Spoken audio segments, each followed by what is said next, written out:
நான் தான் சொன்னேனேங்க, அடுத்தடுத்து சினிமாக்காரங்க முட்டு குடுக்க வந்துகிட்டே இருப்பாங்க.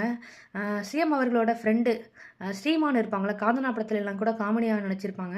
அவங்க வந்து நேத்து ஒரு பேட்டியில சொல்றாங்க, இந்த மாரி கோடி மக்கள் இருக்காங்க. 4 தப்பு, 2 தப்பு நடக்கும். அதுக்கு வந்து சிஎம் மேல பழிய போடாதீங்க.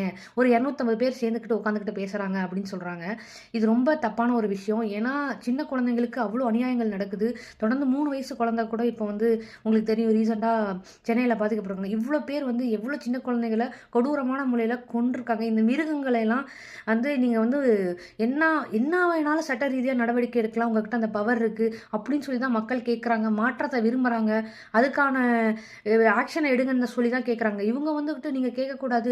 2 பிரச்சனை 4 ஒருத்தர் பாதிக்கப்பட்டாலும் அது எவ்வளோ பெரிய இழப்பு. கோடியில ஒருத்தருக்கும் நடக்காம பார்த்துக்கிறது தான் நீங்க சொல்லிட்டு வந்திருக்கீங்க மாற்றம்னு சொல்லிட்டு. இந்த மாரி நான் வந்து சிஎம் சார் கிட்ட இருந்து எக்ஸ்பெக்ட் பண்ணது, அது சிஎம் ஆனதுக்கப்புறம் அவர் முதல்ல போற இடமும் போய் சந்திக்கக்கூடிய ஆட்கள் யாருன்னு பார்த்தா, கரூர் சம்பவத்துல 41 குடும்பங்கள், அதாவது 41 பேர் இறந்தாங்கல்ல, அந்த குடும்பத்த போய் சந்திப்பாங்கன்னு நெனச்சேன். இப்ப வரையும் அவரு போல. அதாவது சினிமாக்காரங்கள கூப்ட்டு ஃபோட்டோ எடுத்துட்டு போஸ்ட் போட்டுட்டு இருக்காங்க எல்லா சினிமாக்காரங்களும். ஆனா இந்த மாரியான மாற்றங்கள் வந்து மக்கள் எதிர்பார்க்கல. தயவுசெய்து தலைமை வந்து, அதாவது தமிழக அரசாங்கம் வந்து இந்த மாரி சினிமாக்காரங்கள பேசி மக்கள காயப்படுத்த விடாம பார்த்துக்குங்க. இது மேல நீங்க வந்து கண்டிப்பா உங்களோட கவனத்த செலுத்த வேண்டும். ஏன்னா, மக்கள் ரொம்ப பாதிப்படைஞ்சிருக்காங்க. இந்த மாரியான விஷயங்கள அவங்க பேசம்போது, வார்த்தைகள கவனித்து பேச வேண்டும்ங்க.